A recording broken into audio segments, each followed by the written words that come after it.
Yo, yo, yo, what up, what up? I went through 50 of the best Hispanic rap albums and put together yet another top 10 for you. A top 10 of rap albums that I carefully selected. And you're going to be surprised because these Spanish rap songs sometimes go so hard that they sound even better than some rap albums in English. A little backstory of how I started listening to rap in Spanish. You know Daddy Yankee, right? The guy who does reggaeton and made the world famous song Gasolina. So I was listening to an unreleased Nas album and there was this track Prophecy with Daddy Yankee as a feature on it. My first thought was, great, here comes yet another corny dance track. Then Daddy Yankee comes in and he actually obliterates the mic like a maniac. I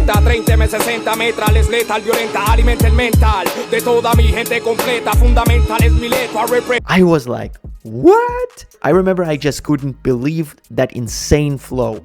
And I was sitting there completely blown away. Around the same time, I listened to Immortal Technique's debut album, which had some tracks in Spanish too. And then I listened to a lot of Latino rappers from the US, like Big Pun, Cypress Hill, and a whole crew of rappers from Soul Assassins, The Beatnuts, Delinquent Habits, Curious with his dope album A Constipated Monkey, and Chino XL, also a rapper of Puerto Rican descent. So I'd been wanting to dive into Hispanic rap for a long time, but it never quite worked out. Finally, the time has come. Hispanic rap can be incredible. First of all, because Spanish is a very melodic language, and for rap and those endless rhyme chains in it, it fits really well. Second, Latin American music is slowly but surely taking over the world. Just look at Bad Bunny and his insane success. Speaking Spanish culture isn't just Spain. It's also almost all of South and Central America. And third, rap in other languages can be absolutely top-notch, and I already made 2 cool videos about French and German rap right here. If you haven't seen them yet, definitely go check them out.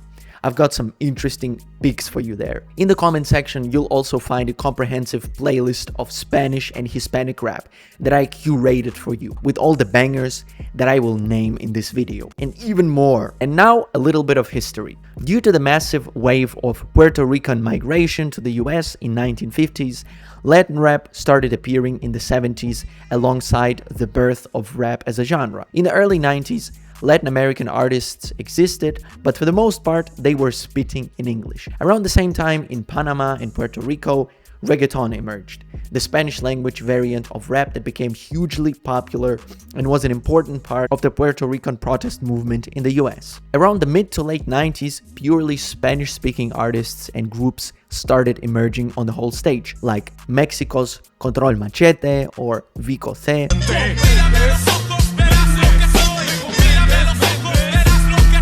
Mexican people had been part of the US for a very long time, and in a fight for their identity, Chicano culture was born in the US, and from there, their style and look. Those classic bold dudes with mustaches and plaid shirts on choppers. Alright, enough history, let's get to the list. I added albums I'd either already heard, found on Google and Reddit, or got from my Spanish-speaking friends. If you want to check the complete list, I left a link below to the video. After listening to those 50 albums, I picked the top 10 I liked the most, and today I want to tell you about them. So, without further ado, ¿están listos? ¡Vamos! Number 10.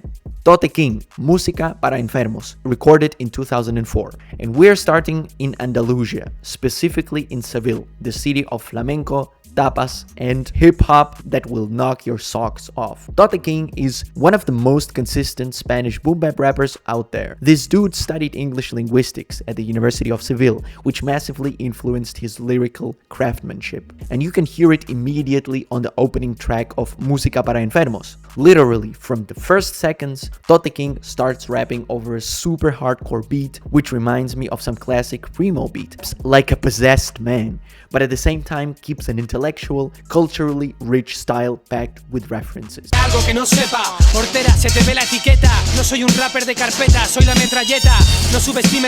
It's a pretty unusual mix and he pulls it off really well. Música para Enfermos is for me the best album from a mature, versatile artist. The title translates to music for the sick, and Tote King's rap is exactly for people like you, hooked on hip-hop. The album balances battle rap, nostalgia, social commentary, and religious criticism, and the production on this release is really high quality, which is sometimes a weak point in Spanish rap. Among the dopest tracks, I want to highlight Matemáticas and the battle track Uno contra 20 MCs, me against 20 MCs. On the first one, Tote King counts from 10 to 1 and step by step walks you through every stage of making a rap song, from the idea to the live show. Tote King is the kind of rapper you listen to and you instantly understand. This dude combines book-smart knowledge and hip-hop as an art form. Number 9. Orishas, a lo cubano. And here's where it gets truly exotic. Orishas are a group of Cuban rappers from Havana who ended up in Paris through a student exchange program. That's why this album even has some verses in French. Back in 2000, nobody really knew anything about Cuban rap. When A lo Cubano dropped, all of Latin America and Europe found out about rap from that country. Their name Orishas refers to spirits and deities in Santeria, the Afro-Cuban religion, and that sets the tone for their music. They blend hip-hop with traditional Afro-Cuban genres, bolero, rumba, bembe, and the result is something absolutely unique in hip-hop. On this album, you hear not only solid rapping lyrically, but also melodic singing that just makes you sit back and relax.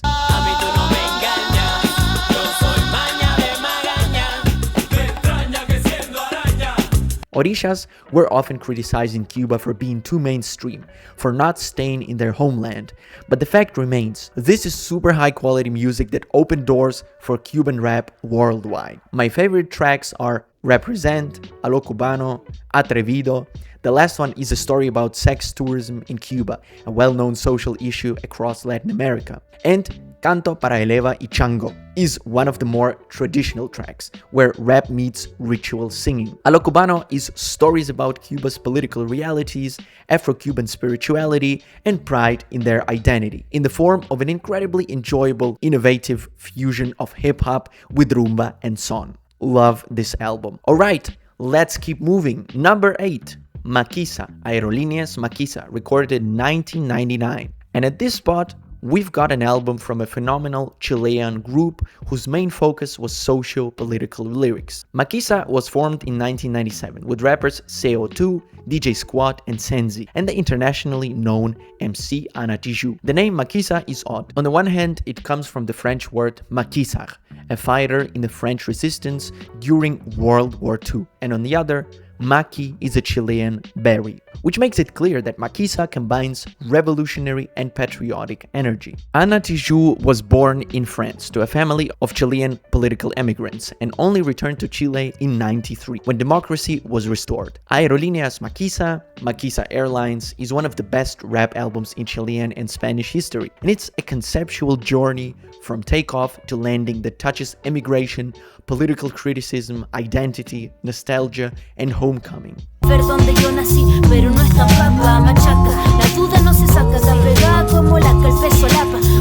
The sound has a really cool Chilean flavor that often reminds you of something like A Tribe Called Quest or De La Soul. And Ana Tijoux is genuinely the Lauryn Hill of Spanish rap. The album is super cohesive and every track deserves your attention. But the main track, La Rosa de los Vientos, is the anthem of Chilean rap. It tackled something Chile had been silent about for a long time: emigration and political exile. Powerful, emotional, and iconic. Alright, on to number 7. And at that spot, we've got Siete Notas, Siete Colores. Hecho es simple, recorded in 1997. Here, I thought for a long time whether to put this album at the 7th place or the solo album from this group's MC, Mucho Muchacho. He's got a super dope release, Chuleria, recorded in 2003. But looking at the group's name, 7 notes, 7 colors, the choice symbolically went to the more old school 97 record. This Barcelona crew are the real OGs of Spanish hip-hop. They started in '93 when Spanish rap was basically non-existent.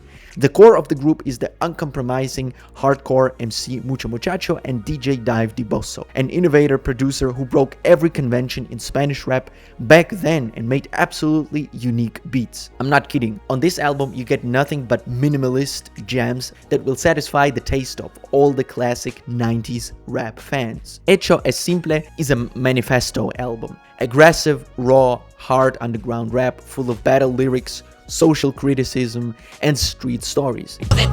Y cuando apagues las luces y duermas, y cuando me sueñes entre tus piernas, y cuando añores todas esas mierdas, ¿recuerdas? Jugabas. Mucho Muchacho raps about money, women, drugs, fights, and police, all with such a hard flow and cool style that this album has stayed a Spanish rap classic for almost 30 years. If you like pure bars over simple but banging beats, this album is for you. My favorite track is Les Gano a Todos, I Beat Them All, where Mucho Muchacho takes everyone's heads off and yells, Cabrones! And now number 6, Dano, Istmo, recorded in 2019. And now we're teleporting from Barcelona to Madrid, home to one of the most important and most underrated architects of Spanish hip-hop, Dano. Dano's family is full of musicians, so it's no surprise why this 2019 album is a masterpiece. Dano isn't just an underground rapper. He's a producer, beatmaker, and a film director. Istmo is a geographical metaphor, a narrow strip of land between two continents, carved by erosion that eventually disappears. For Dano, it symbolizes his late 20s and the transition to the age of 30, a fleeting stage between two chapters of life. What's cool is that he produced almost all 14 tracks himself, plus dropped a 20-minute documentary for the album. Solid boom bap with top-tier production inspired by New York's golden era. Minutos antes de volar por los aires. Mis trucos nacen en portales y parques. But samples from totally weird and unexpected sources. Japanese jazz, fusion, salsa, bossa nova. Dano poured 12 years of experience, mistakes, losses, and wins into this album and called it a debt he owed to rap and to himself. Thematically, it moves from street hustle to deep introspection, from goodbyes to friends, to trying to understand what happens when you grow up. If you love rap as craft, art, and poetry, this is essential listening. Number 5, Residente, recorded in 2017. And now let's move on to one of the best voices in modern Spanish rap. Someone who's become far more than just a rapper. His name is Residente, from the famous Puerto Rican group Calle 13. Residente studied art and then got his master's in animation at an American university. The genius of this album is its concept. Residente took a DNA test that showed his roots across 10 different countries and regions: Armenia, Ghana, China, the Caucasus, and more. Over 2 years, he traveled to each of those places, recording with local musicians and weaving their sound into his tracks. The result?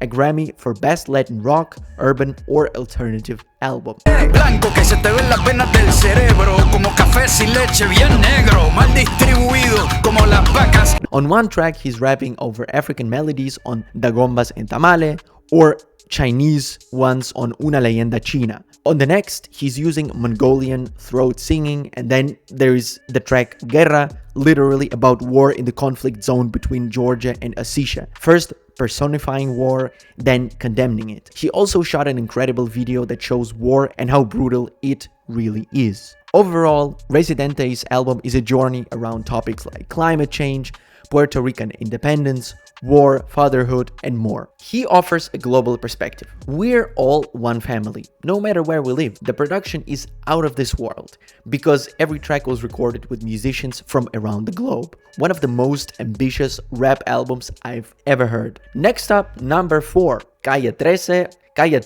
recorded in 2005. Before Residente became a globe-trotting artist, he was in Calle 13, one of the most creative, diverse, and decorated Latin projects ever. At number 4, I put their self-titled debut album 2005. Calle 13 consists of stepbrothers Residente and Visitante and their sister Ile. They became stepbrothers when Residente's mom married Visitante's dad. Both were 2 years old. Even when the parents split, the brothers stayed inseparable. Calle 13 is 13th Street in Puerto Rico, where Visitante used to come see Residente, hence the stage names Visitor and Resident. So what's great about this album? It was completely unprecedented. Nothing else sounded like that in 2005. First, Residente's wordplay is just insane. On every song, he juggles words as if he'd spent years polishing each bar to a blinding shine.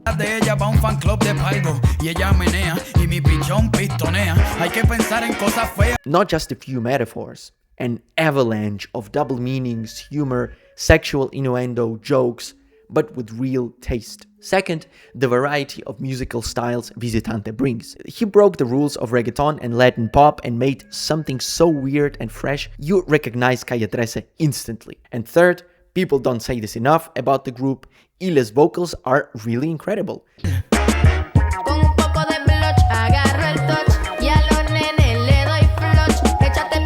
She adds so much atmosphere. If you want to listen to Spanish or Latino rap, you must know Calle 13. Okay, and we're slowly coming to our top 3. And the next on this list is the album by Violadores del Verso, Vicios y Virtudes, released in 2001. Now, we're talking about a group many consider the greatest in Spanish hip-hop history. Violadores del Verso, Verse Destroyers or Verse Violators, is a 4-man crew from a Spanish city, Zaragoza. Kase.O, Lírico, Shohai, and R de Rumba. I need to shout out Kase.O separately. I wanted to put his solo album in this list too, but there was just not enough room for it with so many good projects. He's widely seen as Spain's best rapper. Violadores del Verso put out 7 albums in their career. Vivir para Contarlo went gold, one of the only 2 Spanish rap groups to achieve that. Vicios y Virtudes, Vices and Virtues, somehow clicked with me, more than the other one. It's got a great old school vibe, sharp lyrics, and explosive performances from everyone. The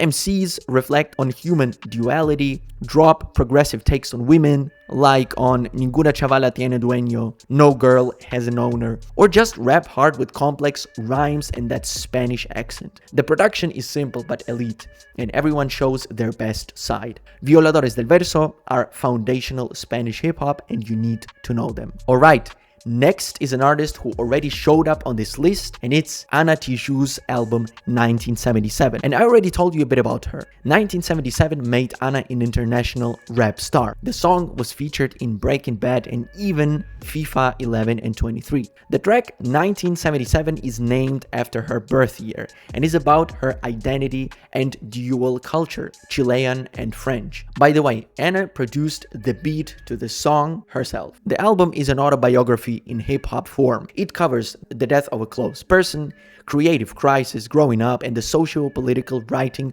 we already heard on Maquisa. I love that she raps in French on several tracks. It sounds beautiful from her. She has a really pleasant voice. Listening to her is pure pleasure. Sonically, it sometimes gives the vibes of golden era, sometimes jazz and R&B. My 2 favorite tracks are Crisis de un MC, golden era beat, philosophical take on making rap. She describes the magic of the process, from the idea to the moment a song is born. La crisis de un MC frente a su cuaderno cuya página blanca abierta espera de su atuendo. And Mar Adentro, about losing someone close. 1977 is really one of the best Hispanic rap albums. Definitely check it out. And now, as always, the moment of truth. Number 1 among the best Hispanic rap albums is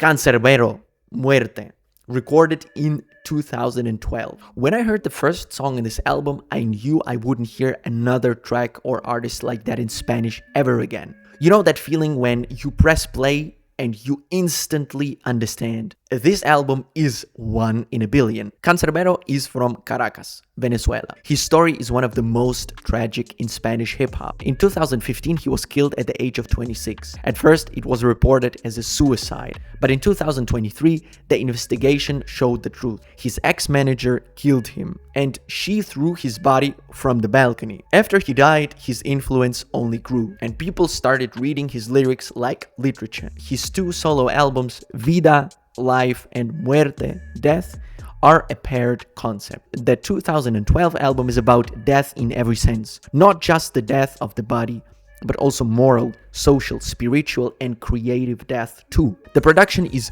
perfect for a topic like this, cold and bleak. If you want to understand why Cancerbero hits so hard, start with C'est l'amour.